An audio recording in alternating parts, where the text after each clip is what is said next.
And welcome back, everybody. We are live for another episode of the Payoff Pitch. I'm Dan here with Drew, and we're going to go over the first month of baseball. We are officially through April, and we've seen a lot of up and down movement, some surprise teams, some disappointing teams. Mainly we're looking at teams like right now, league leaders. We have Cleveland, Baltimore, Seattle taking their divisions in the AL, Milwaukee, Philly now in first in the East, and the Dodgers, of course, in the West. Drew, how are you feeling based on how the first month has gone as a fan? Uh, there's been a lot of movement, like you said. It's really exciting to see some of these young up and coming teams like the Royals really making a push. The AL Central is surprisingly strong. I thought it would be a weaker division, but compared to years past, it's one of the better divisions in baseball so far. Yeah, and just want to get my little crystal ball out. Who was the one at the beginning of the year preseason said the Royals were going to be studs? I think there was some redneck in New York that said that. I called it, dude. Like, I'm looking at my futures now. If you guys have been following us, we did an elite 8 of future bets. We had the Twins under 86 wins, which is looking kind of strong right now. We have Kansas City over 72 wins, Tampa Bay to not make the playoffs, and that's looking pretty solid. Ellie De La Cruz over 21 and a half home runs. He's on pace for almost 40 this year. And Aaron Judge under 44 and a half home runs, which is also looking very solid. He's on pace for just about to hit 30. So that's a good way to start. Especially make sure you guys, just a little promo for the For Frequency's Sake page. Make sure you guys follow us over on Substack. I'll put the link in the comments. We're doing a future for every NFL team for this year after the success of our futures for NBA. We went 20-10 on our futures for the NBA. So we're definitely cooking with some gas over here on these future plays. Link is going to be in the comments, so make sure you guys subscribe, follow. You'll get notifications every time we post. Also, before we get any farther, we do just want to recognize our sponsors, Beat the Book and Outlier.bet. Outlier.bet for all your betting needs goes over every insight in over 7 sports, covering everything from player props to spreads, money lines, and even alternate plays. It helps give you a parlay optimizer to help make you even more money, as well as Beat the Book, a betting social media app. Come join us over on Beat the Book. We, as long as many other professional bettors, post plays there every single day, and you can get all of our plays sent directly to your phone, so you don't even have to open an app. Everything will get sent right to you, and you can join all of us in making some money. I think we went on a 5-2 week after a 7-0 week on our plays of the day. I know there's a couple of cappers over there that had over a 60 unit winning week. So if you would bet $10 a bet on all of their bets, you would have been up $600 already. So make sure you guys check out Beat the Book. Come join the community, come post your bets, come talk with some pro bettors and get some more insight. But nonetheless, let's get into it. We're going to start off with normal, with hot and not. Drew, who in your opinion right now, since our last show, has been the hottest team in baseball? Yeah, I don't think this will come as a surprise to anybody if you've been following baseball for the last couple of weeks that this is my response, but I've got the Minnesota Twins. They are absolutely on fire. They have won 12 games in a row. They've got the best winning streak that they've had in 33 years since that 91 team that absolutely destroyed their division with Kent Herbeck. Um, they're averaging over 5 runs a game on offense. And since the beginning of the season, their bullpen has been the 5th best ERA in baseball. But it's been, like I said, it's been their bats that have really been picking up recently. So that's who I've got that's hot. Yeah, absolutely. I'm looking at some of their stats right now. Let me just since April 15th, so about 2.5 weeks, they're hitting 280 as a squad with 19 home runs out of 172 hits. They have a slugging percentage of 459, isolated power, which a good one is 200. They're hitting 179 in. Their batting average on balls in play are 336. So not only are they hitting the the ball out of the park. When they're hitting, they're finding the holes, and they're absolutely dominating. I was with you on that one, but I picked a different approach for this one. I took the Oakland A's. They are on now. Granted, they're playing the Marlins this weekend, but they are on a 6-game winning streak, and it hasn't looked like a fluke. They have crushed some of these teams. I'm looking at their 6-game winning streak. They scored 20 last night. They won 3-1. They swept Pittsburgh, only gave up 3 runs, and they beat Baltimore 7-6 to kick off their run. In this run, they have given up 13 runs in 6 games. They're only giving up 2 runs per game. Now, granted, Pittsburgh has struggled a bit. Miami is god awful. But outside of that, if you look at their last 10 games, their pitching has been absolutely dominant. They've only given up more than 5 runs 3 times, and that was the Yankees, the Orioles twice. They have arguably the best closer in baseball because he casually just throws 104 miles an hour. Are we looking at another version of Major League with the owner trying to sell a bad team and move them, and the team just goes and they win the whole fucking thing? No, they won't, but they have absolutely dominated. And it's crazy to see them playing like this. So what are the odds for them to make the playoffs? Do you know? What are the current odds? And what were they at the beginning of the season? I'm about to look at that. I'm about to look at that right now. Let me pull that up. Or maybe not to the playoffs, but the wild card. Well, it'll all come in at once. It won't do like they don't do like to make wild card stuff like that. To make playoffs, Oakland right now is plus 2,095. So a $100 bet will win you $2,095. Somebody out there is up on that. Yeah. Oh, someone 100% has. But so flipping over to the cold side of it, as I just mentioned them, I have the Pirates as my coldest team of the week. We see this every year from the Pirates, and if I remember right, I think I mentioned this in the last show, that Pittsburgh starts the first 3 weeks of the season super hot. They play a weak schedule. They dominate teams that are trying to figure out who's in their rotation. And then they get to the part of their schedule where they have to play tough teams and they get smoked. And that's what we're having since April 15th, the last 2.5 weeks. Every team in the MLB has scored 50 or more runs in total. But the Pirates have scored 22 runs in their last 10 games, 15 games. They nearly got no hit the other day by the Rockies. Ugh. Their team total props are at like 2. It's been so bad. I'm looking at their totals right now. In their last 20 games, they have scored more than 3 runs 4 times since April 13th. And it was bullpen games or doubleheaders. So they're just ice cold. I think this is the team that on paper, they don't even look good. They have like 3 or 4 pieces, but they don't have any supporting cast. And when you look at their farm system, it's all positions they already have. Like, granted, I mean, Paul Skeens, and we'll get into him a little bit later. He'll be called up pretty soon. But one starting pitcher isn't going to switch your whole team around. They don't have a first base prospect in their system that is a future player. Their first baseman right now is Rowdy Tellez. Their outfield is decent, but they have like 8 prospects at shortstop and second.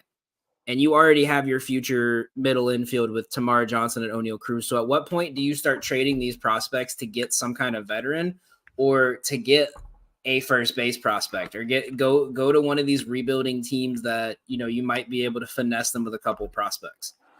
Yeah, you're not going to win a lot of games when your first baseman looks like he works at Burger King. Yeah, I mean, and you know what's crazy? I just thought of it. Lydia's gonna kill me when I say because I know she likes this player, but like, I couldn't imagine like how good they would be, how much better they would be if Nolan Shanuel was traded. You gave them like a couple like middle infield prospects and maybe a pitcher to the Angels, and Nolan Shanuel over to Pittsburgh. Like he could fit so well in that lineup in front of Reynolds, Key Brian Hayes, and O'Neal Cruz. that they're not going to be contenders, but they're going to be a lot better than where they're at right now. Yeah, they spent all their money to lock up Brian Reynolds, so it's fair to wonder how much money are they willing to keep spending. Yeah, Um, absolutely. And all right, so who do you have for your ice cold team of the week? You took a little bit of the wind out of my sails there, but I agree with you. I was going to go with the Pirates as well. It's just, I mean, they're so bad.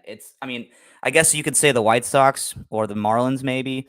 Um, which is disappointing to say out loud because I was really hoping for better from the Marlins. That series coming up with the A's, I mean, might be 5 combined sold tickets to that game, you know. Um, but the Pirates are just terrible. They're 2-8 over the last 10 games, including a sweep against the Athletics, and they lost one to the Rockies, who are also god awful. They're averaging 2.1 runs per game in their last 10 games, and they're giving up almost 4 runs a game. So they're basically they're scoring half of what their other team's scoring. They got blanked 3 times in the last 10 games. I don't think I need to say anything else about that. It speaks for itself. And Every metric. And what's crazy is when they started the season, like the way it looked was just that the bullpen was going to struggle because their bats were hot. Their bats were hitting Pittsburgh great. The first couple series, they were getting, 5-6 runs. They were getting a bunch of hits. It's just their bullpen sucked. And now it's just everyone's gone cold. And I think now with Araya's gone, they've realized like, oh, this team is selling. Where they're in for the long rebuild now. Well, they lost their 2 best pitchers, in the offseason to injury, and they're out for the season. They've got nothing really to look forward to except free agency. Yeah, I hope they spend this year letting Edward Cabrera kind of get his lumps in and get him ready for next year because Noblemeyer, Luzardo, and Alcantara are a great first 4 in your rotation. I think Meyer will probably get called up next year. I would be he might have already got called up. I might have just missed that, but I think next year he's going to be a really good pitcher. But before we go on to the next one, do you have a team that's kind of just really impressed you that you weren't expecting this year, or a team that's really disappointed you in how they've played? It's a small sample size, but I'm actually pretty disappointed with the way the Braves played last night. I will say that. Um, you know, Bryce Elder, you just don't know what you're going to get from him. I mean, he was throwing. I know that the Dodgers spent like $1 billion in the offseason to improve their roster and their hitting, but I mean, he was just throwing meatballs up there last night. I mean, he threw he just left one middle. It was, I want to say it was 90 miles an hour straight down the middle, and Shohei Ohtani just absolutely destroyed that baseball. Yeah, So well, and like a lot of people were talking about it last year where he's a great ground ball pitcher, but it's the fact that when your average exit velocity is getting you smoked, and like the ball's getting smoked, it obviously helps when you have arguably the best defensive infield behind you. But what happens when they get under that ball? well, Like this is exactly what I was like. I'm about to pull up his exit velocity right now. His average exit velocity is around 90, which is top 10% in the league. And he's giving up, but the thing is he's giving up 49% of the balls being hit are getting hit over 95 miles an hour. So he's getting these ground balls, but when they're getting under it, it's gone. Oh, it was no doubt. As soon as it hit the bat, I mean, if you throw that ball to Shohei Ohtani 100 times, he probably would hit a home run 60 times out of 100. 70 times out of 100. I mean, that pitch looked like something that you would throw in the home run derby. Yeah, he just I don't know what they do with him. Like, maybe like he could, like, if he wanted to transition to a relief arm, like that kind of pitcher usually could be decent. You can usually work with that, but I don't know where the Braves go from here because you got Waldrop and Shaver who look like they're still a bit behind. I think you probably give some more chances to Darius Vines. But the problem, his problem. I think they got to trade for someone at this point. They like you could go find one of these pitchers in these like bottom tier teams. See, I would have liked to see us go after Jordan Montgomery, but we didn't. Yeah, but in hindsight, I think it's probably the better idea because Scott Boras would just try to rip apart Anthopoulos. But I mean, I think like if the break like we get closer towards, you know, like June, July, and some of these teams are looking to just give away players. You know, if the Rays are struggling, I think Zach Eflin could be a good arm at the back end of that bullpen. You know, you're looking if the Giants kind of slow down a bit, I'm sure you could maybe get like a Jordan Hicks that you could kind of rotate in as a sixth starter kind of thing. I just don't. I don't. The thing with the Braves is like we've kind of just gotten away with the last 2 years of like, oh, we shouldn't be winning, but we just happen to win these games, and it's starting to catch up a little bit to us. And I feel like even though the team isn't as a whole, the farm system is going through a rebuilding process because we traded every prospect we had. Yeah. And so now we don't really have many prospects available. I mean, obviously Shawver, Waldrop. Shawver will probably come up again this year. I would be surprised if Waldrop comes up. I would probably like to see him next year. But like who do we call up? Like we don't really have anyone. Like right now, Culberson's probably our best option to call up, and he's Oh no, don't do that. exactly. But I mean, we could talk about the Braves for 5 hours, but the team that disappointed me the most so far this year. I mean, everyone's gonna say the Astros, but I'm gonna say the Rangers.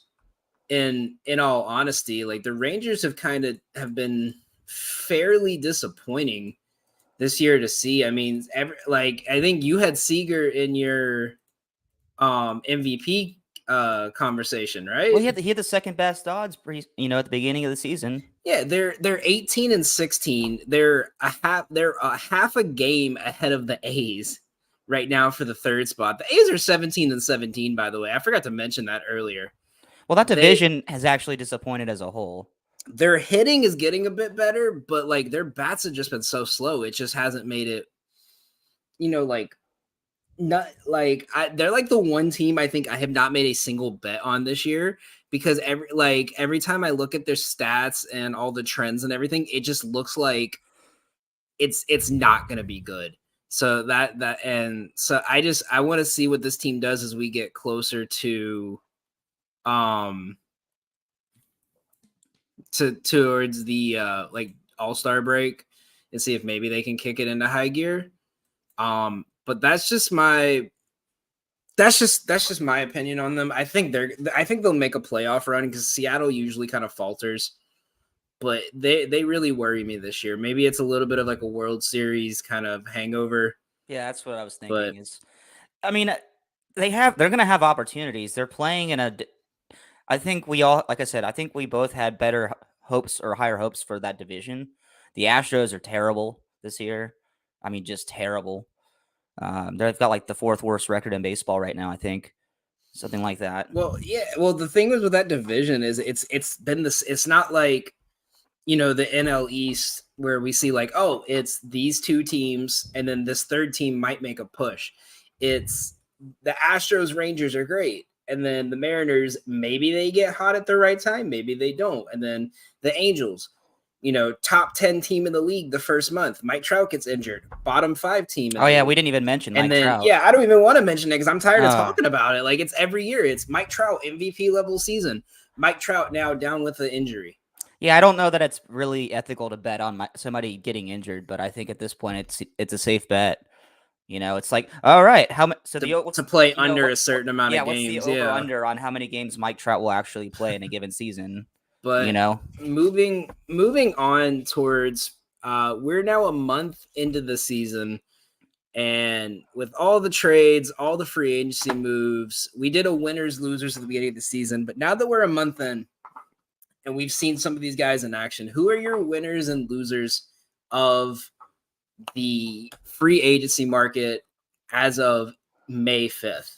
So I think I actually had the Giants as a winner, and I'm flipping that on its head now. So they spent money in the offseason, and they're 15 and 19. They're underperforming. Blake Snell is on the 15-day IL with an adductor strain. And even before that, he was 0-3 with an 11.57 ERA. I mean, that's just not good. That's not.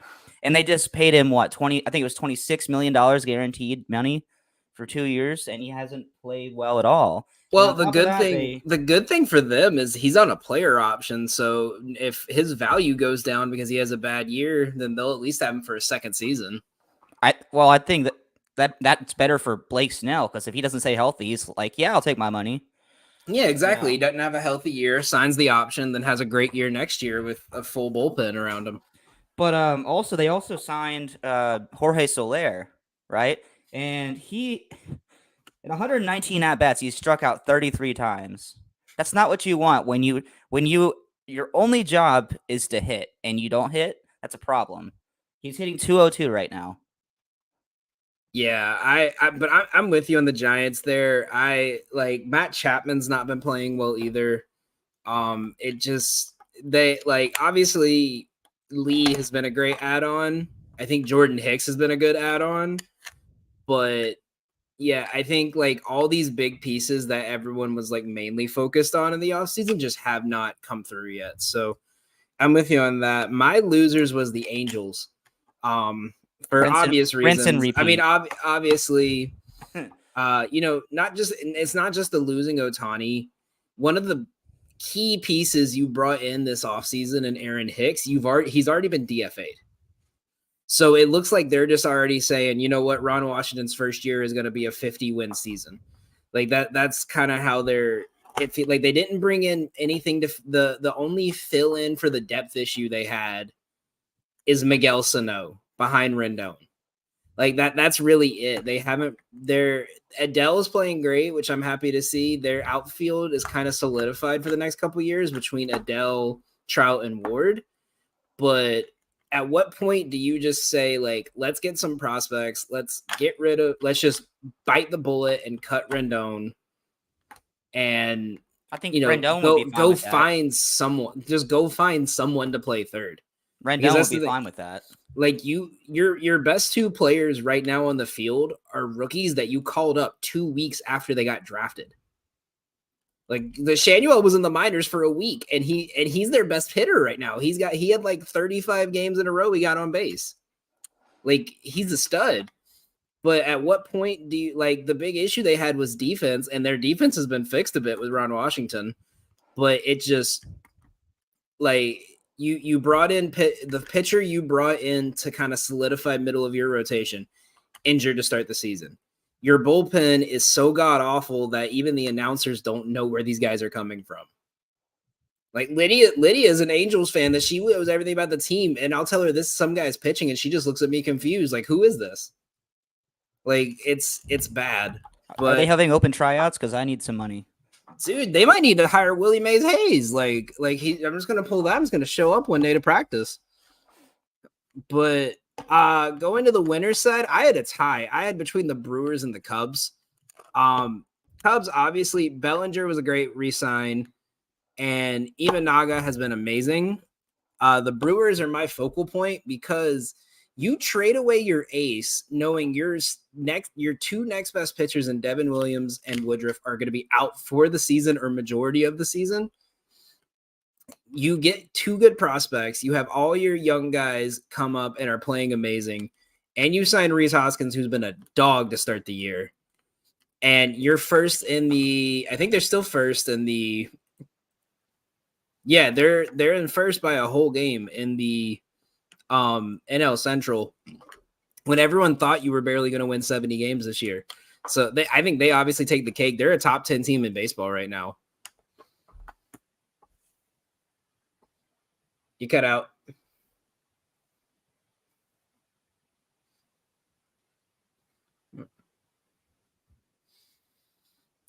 But while Drew fixes his mic issue, we're gonna go over early our bet of the day, our parlay of the day that we created. It's gonna be up on Twitter in a little bit, so you guys are getting it early. We have a 3-leg play that I absolutely love.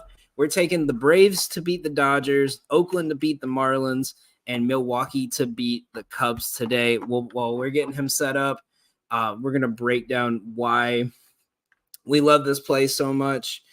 First off, Braves Dodgers. Braves have Fried going to the mound. He's been a stud lately. He has been pitching great, and we're going against James Paxton, who has not been the best pitcher so far in this lineup. And with this rivalry, the Braves are not going to get swept. They're going to be fighting a little bit extra hard today. I think they're going to go away with the win here. They're going to at least try to get one win out of this series. So I'll take that. And we're going to the A's game. We already talked about it. The A's are hot. They're studs. The Marlins are struggling. They've given up. They've kind of lost all hope already. So we're just going to add that in as a filler. And the Brewers one is my big one. Brewers Cubs is a big series. Hang on one second. Brewers Cubs, you have Peralta on the mound going against Assad. These are two of the best pitchers on both teams, but Assad has not went long into games. He's only went to the 6th inning or farther once this year, and the Cubs have the worst bullpen in baseball right now, going up against pretty much an all-righty bullpen today, and the Brewers are the best team hitting against right-handed batters outside of the Padres. Once they added Arias, they jumped to the top of that list. We're just adding them in there right there. I think this should be an easy win for the Brewers tonight, especially after getting beat on a walk-off yesterday. You can catch all three of them at plus 400 on DraftKings. I did this on Fanatics because I had a boost on Fanatics. It boosted it to plus 700. So I absolutely love this play today. This is going to be a fun day of baseball. I'm excited. We're going to head to a quick commercial break, and then we're going to come back. We're going to go over rookies. We're going to go over our best players of the month, and we're going to answer your guys' questions for betting, fantasy, anything you guys got. Leave it in the comments for us, and we'll discuss it right after the break. Football season may be over, but for frequency's sake, still has you covered for all your sporting needs. Tune in every Sunday when the best professional wrestling podcast around, Cards Subject to Change, gets you caught up on everything inside the ropes. They won't miss a count with weekly analysis and interviews. More into auto racing? We've got a double dose for you on the track. Tune in to Fast Money with Rod Villagomez each week and win some money with the quickest bets in all of sports. Want more insight from Pit Row? Check out the Green, White, and Checkered podcast where they give their insight on everything happening on and off the track. Need your basketball fix? Points in the Paint has you covered with live shows every other week looking at everything in the association. Backed by popular demand, we have the return of The Payoff Pitch, FFSQC's baseball show, covering you on news around the MLB. If you're missing football, don't fret. Mark and Dan still have you covered in the football lounge. Missing Joe Winkle? Probably not, but he's still here talking sports on Educated Ignorance. Football season might be over, but we've still got you covered. For frequency's sake, you know what we mean. For Frequency's Sake is brought to you by Durham Remodeling, serving the Quad City area's remodeling and repair needs since 1973. Clint's Draft House, grab a bite and a pint. 7th Street Moline. Low Pies, New York-style pizza served up by the slice or pie, Davenport. Lifted Energy, energy drinks, coffee, donuts, and more. #GetLifted. Atomic Sports Cards and Collectibles. Sports cards and memorabilia, vintage clothing, hats, pennants, and more. Ryan Allison Tattoo. Step into the vibrant world of tattoos with Ryan Allison. And A Cut Above, offering quality custom woodwork designed specifically around our customers. Welcome back, everybody. So Drew has a little technical difficulties. He'll be joining us back in a minute. And he's going to give us his winners of the free agency period. He was about to give it to us, and then his mic cut out.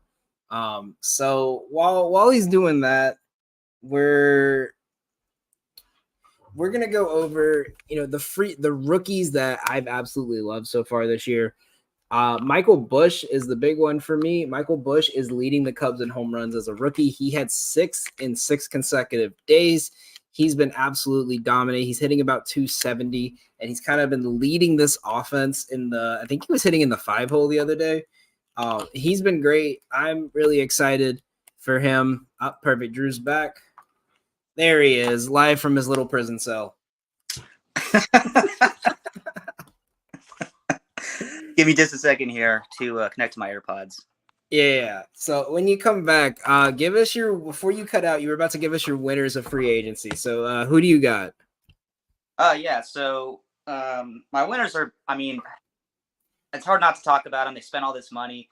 The Dodgers. I mean, they spent $700 million to bring him in. Granted, they're only paying him 2 this year, but um, it's just I don't know. I mean, you watched that lineup I watched it last night. Um, as much as I hate, seeing it happen to my team, it's impressive. I mean, they've got, the top of their lineup is Mookie Betts, Shohei Ohtani, and Freddie Freeman, and then there's Max Muncy right afterward.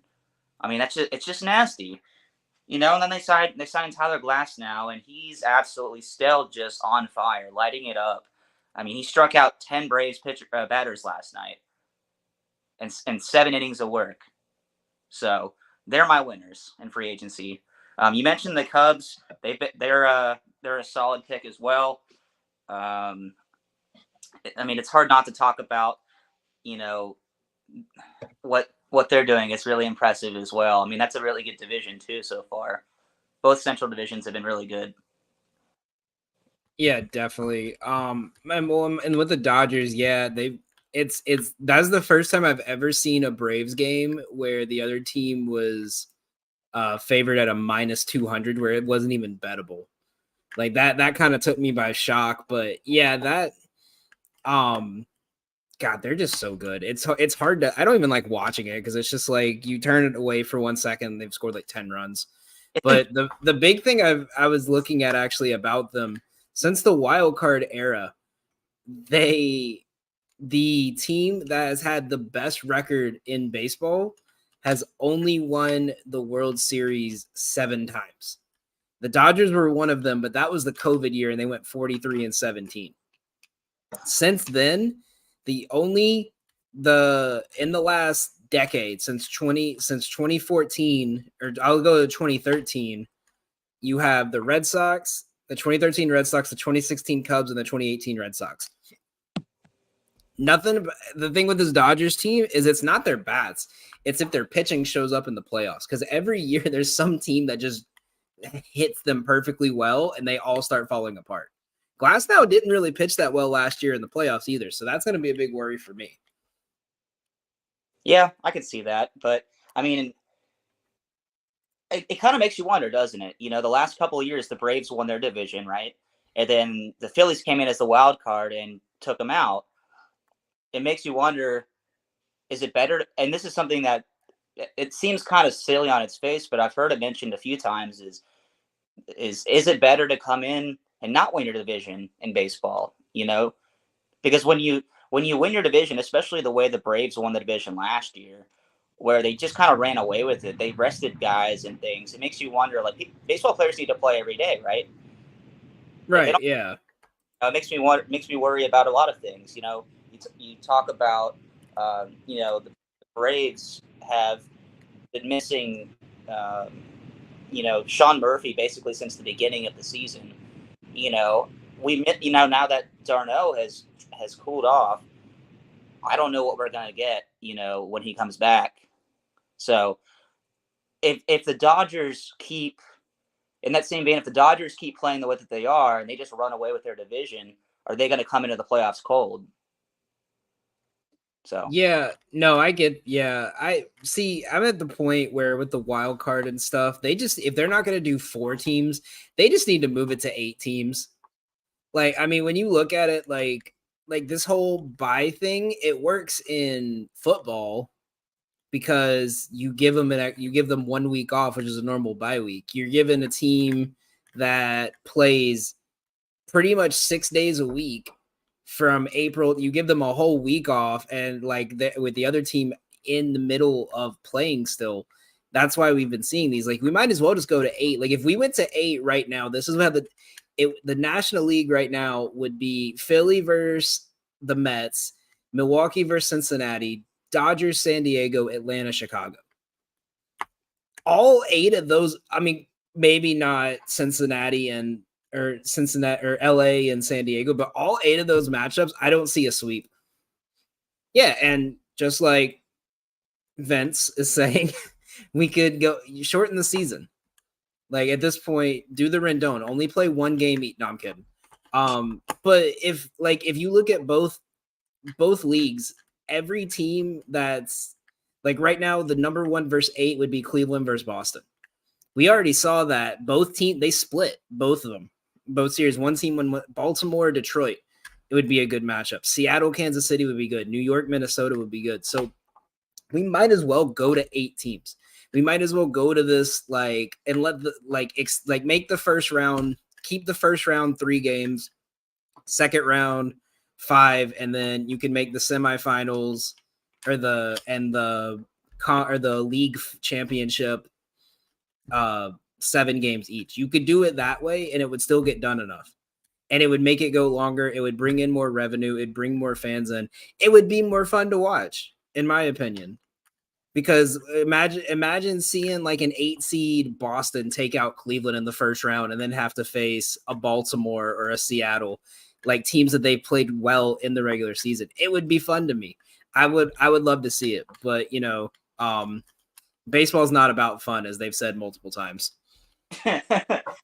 Well, I think that the reason people say that, well, there's a lot of reasons, but I mean, if teams come in cold to the playoffs, nobody's going to. It's already hard to score because the pitching is magnified in a playoff series, right?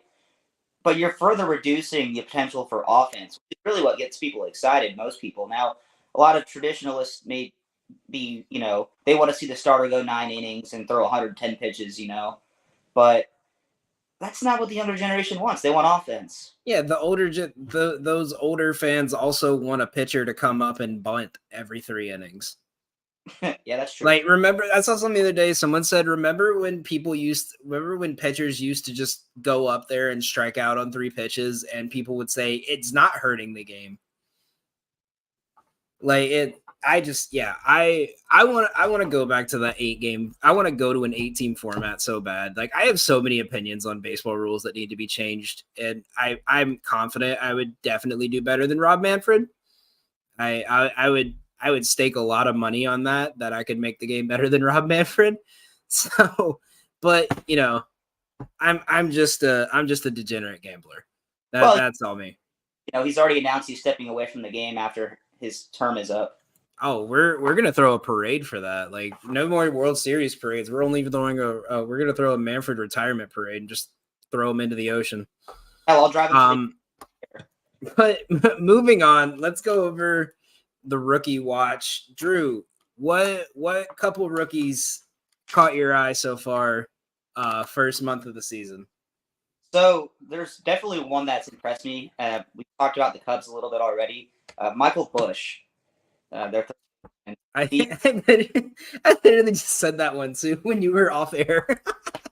Go ahead. You probably have a better review of him than I do. 505 right now. He's still technically a rookie. I know he played for the Dodgers at the tail end of last season a little bit, but the way MLB does their playing time rules, he's still a rookie. But he was traded to the Cubs in the offseason, and he only hit 167 or $167 in 27 games last season, but now he's hitting 270 with 6 homers. So I think a change of scenery and being in Chicago has really helped him out. Yeah, definitely. I mean, and I think we're both in agreement. Imanaga has been absolutely amazing to watch this year. That was my other rookie on this list. The big one for me was Jared Jones. Last night he went 7 innings and 10 Ks. Granted, it was Colorado, but he has been absolutely amazing. I think a lot of people were expecting him just to stay as an end of rotation guy. And obviously with Paul Skeens coming up, you're not going to let Jared Jones be your ace, but I can see him, Keller, and Skeens is a very scary top 3 when Keller's hot. But he's been absolutely amazing. He's throwing 100 miles an hour. It's very Spencer Strider-esque, but every time I watch him, I don't look at him like, oh, he's going to blow his elbow out on this pitch. And maybe it's because I'm not a fan of his team, but he just looks so much more in control of his pitches. Yeah, so I think things here because he was my pick for the next to be called up. In fact, they're saying he's slated to actually make his major league debut against the Cubs on May 10th. But in 6 games in AAA ball this year, he's thrown a 039, and he's got 41 strikeouts and only 6 walks in 23 innings pitched. I mean, if he was in the MLB, he would be leading all of baseball in ratio of strikeouts to walks for anybody that's pitched more than 20 innings. So, I also have one guy disappointed me this season so far. In fact, it was so bad that he got sent back down to reevaluate. Is Jackson Holiday for the Orioles? He struck out 18 times in 34 at bats and was only batting .059. I mean, that's pretty bad. Yeah, I don't want to I feel like everyone's freaking out on him. I got to find the stat on it, but I saw a stat that was showing majority of his minor league stats or his at bats, he was swinging on the second pitch.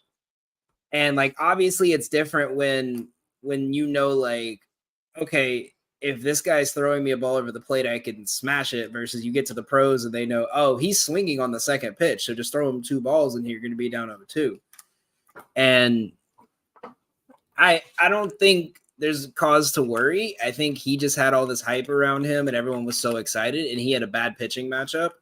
But this is also what the Orioles have been kind of known for this year is they swing for the fences. They have a very high strikeout rate, but they're smacking the ball. So I think he was just trying to stay with the status quo of just I'm going to hit the ball as hard as I can, or I'm going to swing of a strikeout trying. Well, they're also very good at developing talent, which has become very obvious recently. So I'm not worried about him. I just was really disappointed with the way he started out, but I know that they'll work with him and get some of those things sorted out. Yeah, I think who was it? I think Kyle Harrison, he got called up for the Giants. I really want to see what he does. I think he's kind of been a bullpen arm this year, or he has started a couple games. He's one I really want to watch because I like him. He looks good. He pitches well. It's just one of those where if his control's not there, and I guess you wouldn't even call him a rookie because he pitched most of the year, but Hunter Brown, is this a sophomore slump or is he just because he's pitching better the last couple of weeks, but is this a sophomore slump or is he just not that good? I don't know. I don't watch enough Astros. I just know that when I saw that headline a few weeks ago we talked about, I went back and watched the film, and I just think he's not that good. I mean, the Braves lit him up too, but the Braves lit a lot of people up. Yeah. And last couple of starts, he's been pitching pretty well. So I'm hoping not because he's a very good arm, especially with Verlander there kind of showing him some stuff. He could be really scary.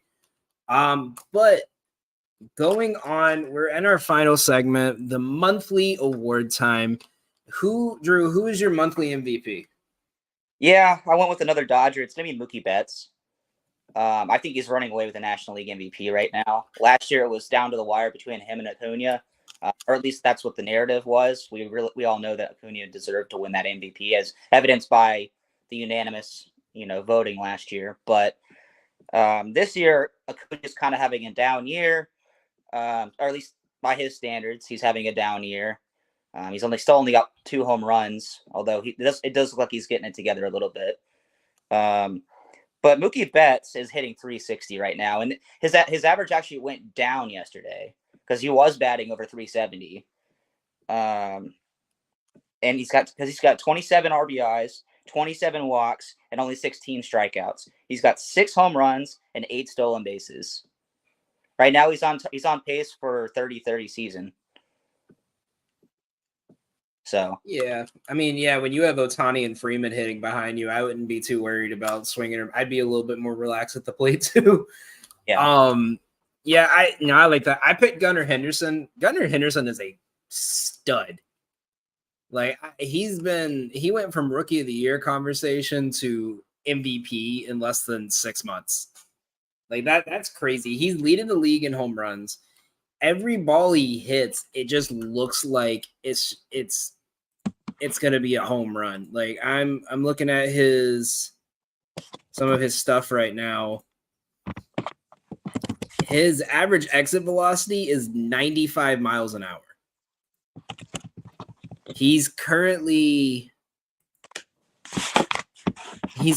fourth in average exit velocity. The only three in front of him, Miguel Sano, who's only played like 8 games, Soto, and Judge. He's average his fastest ball hit, he hit one 115 miles an hour, which is top 5. His hard hit rate is at a 55%. So he is bombing every pitch he hits. He's smacking it. I think he could already be running away with MVP. I think a lot of people were going Seager. Soto was high volume, but Soto's just done what he's done. He hasn't done anything exceptional, in my opinion, this year. And Gunnar Henderson's just come out blazing. And if he keeps this up, I don't see any reason why he doesn't win MVP. Come on, man. That's not fair to Soto. Yeah, but if you're comparing him to himself, then yeah, he's having an okay year. It's the same thing they did with Trout, where Trout is just so good when he was in his prime that he wasn't winning MVPs because no one was expecting anything different than that from him. That's like, hey, man, I'm going to be one of the top 10 best baseball players in the world, right? But because I'm not number 1 anymore or number 2 anymore, it's like, oh, well, what happened to him? He fell off a cliff. It's not even that. It's just when you're he's still on Hall of Fame mode right now, you know? Playing right now for 10 more years, he would be locked for Cooperstown. Yeah, so, I mean, if like when you're hitting 30 home runs and stealing 30 bases every year, that's what you're expected. Yeah, that's true. So when you're hitting, when you were on pace, when Mike Trout was on pace for like 50 home runs and they were calling it a down season. Well, that's like, think about that. Like, he was playing hurt. He had 10 home runs in the first month and they were saying it was a down year. You know what's funny about that is there's different schools of thought about, performance. But I used to, when I worked an aluminum refinery for a few months several years ago. You have your production goals right on the press, and they say this is how many parts you're supposed to push out.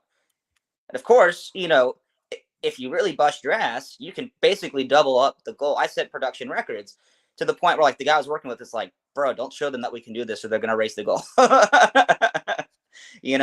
So he's just like, just do what they're asking you to do. And I'm like, well, why? Like, because otherwise they're going to expect that every day. It's like, all right, no. But anyway, did you see that picture of Gunnar Henderson with Ellie De La Cruz? Yeah. Dude, speaking of the future of baseball, I'm looking at his stats right now. Dude, he is 19 bases. Oh my gosh.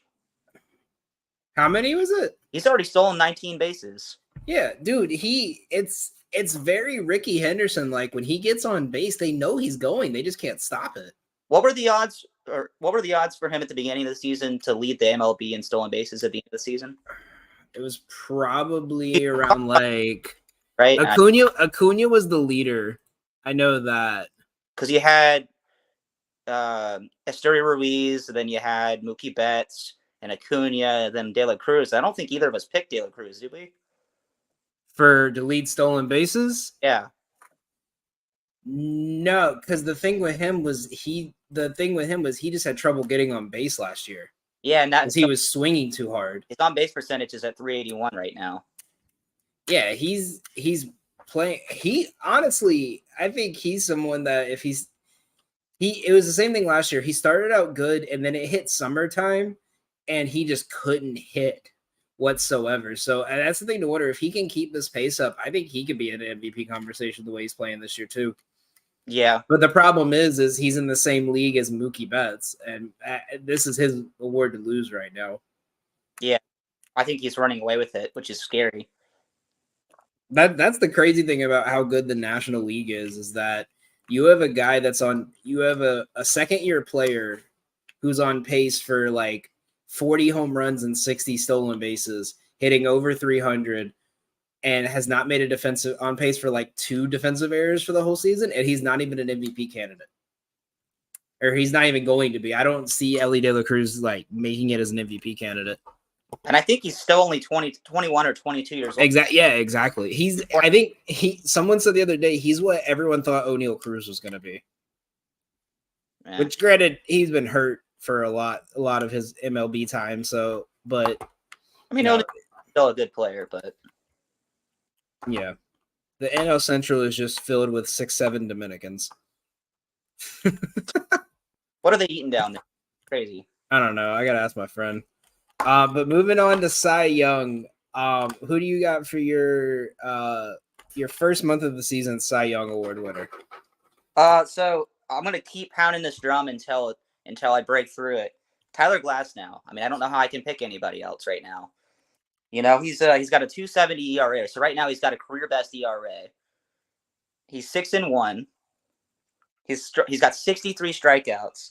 He's only got 13 walks, and he's pitched 50 innings. So that means he's averaging basically 1.2, 1.3 strikeouts per inning. So basically every third guy he sees, he strikes him out. More than that, actually. So if he faces 27 batters, right, there's 27 outs in a major league game. So if he is striking at 1.3 and he pitches, I don't know, 20 innings or 20 outs, right? Let's just say he goes 7 1/3, right? Right. Which he does pretty often. That means he's striking out basically 10 batters a game. I mean, I got a different opinion on that. I got Ranger Suarez because all right, I'm going to read you this guy's stats. 172 ERA, 47 innings pitched, 6 walks, 46 strikeouts. He's outside of his game versus his second start of the year against Washington. He's got his game against Cincinnati. He's got 7 or more strikeouts in every one of those games. He pitched a gem last night. He gave up 7 hits, 3 earned runs, 6 strikeouts in 94 pitches. His batting average against him this year, right now on the season, is at like 1 point over 200. Like he's at 201. He is absolutely dominating right now. His batting average for the season against him is 173. He's getting a ground ball on every 2 of every 3 at bats is a ground ball out. He's dominating He's dominating in the starting lineup, and he's giving them the depth that they need at that end of the rotation. He's scary to watch. He's a stud. Yeah, like I said, I think that makes me hearing you say that. Yeah, it makes me sad to say it, but I mean, he showed glimpses last year in the playoffs. I didn't really know a whole lot about him in that series against the Braves. He was sharp. I mean, his month of April, he had 5 starts. He gave up 3 runs and 18 hits in 5 starts, and he walked 4 batters, struck out 33. He threw a 7-hit shutout in the middle of the month. Like he's just been dominant.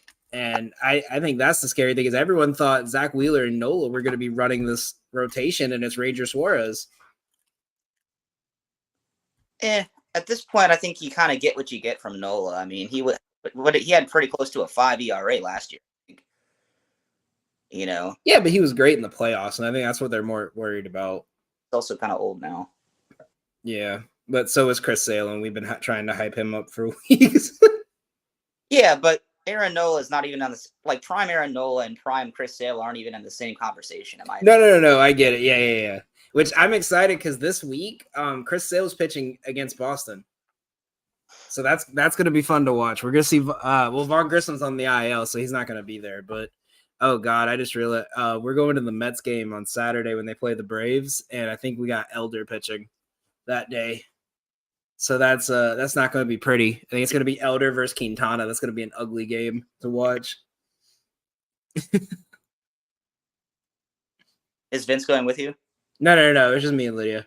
Okay. Yeah, we're going for her birthday. And to see that. I told you that I go on a ring night. Oh yeah. And Elder just was god awful. The Mets have actually been pretty decent this year. It's kind of Sevy's I was actually really surprised at how well he's done this year. He had an off year last year, but he's been like a really good piece to their rotation. So I'm kind of excited for that. The Mets community on Bleacher Report just so I can go in there and troll them, and I haven't really had a whole lot of opportunities to do it this year, and it's disappointing. Yeah, I'm waiting until August when they fall apart. But so we're wrapping up here. We're heading close to time. So we mentioned it earlier. We're gonna go back over our parlay of the day. We have a 3-leg parlay. It's plus $400. $10 wins you $41 back. We have Brewers money line, Peralta versus Assad. Listen, we got to listen to the Braves expert. He knows better than us. But as I was saying, Brewers money line, Peralta versus Assad. Peralta's been a Cy Young candidate all season. Assad has not been able to go past 6 innings in a game but once this year, and the Cubs have the worst bullpen over the last 2 weeks against a team that is one of the best right-handed hitting teams. I'll take the Brewers in this one all day long. I got Oakland over Miami because Miami is just god awful, and I think Oakland's going to try to keep this win streak going as long as they can to bring more fans in and get them excited, maybe even keep them here. It's their last year in this ballpark, so I'm kind of looking at them to be pretty motivated this year. Sacramento. And the Major League 2 story, or Major League 3, I guess, story would be great. And the last part of this is Atlanta money line against the Dodgers. Fried versus Paxton. Paxton has not been that great.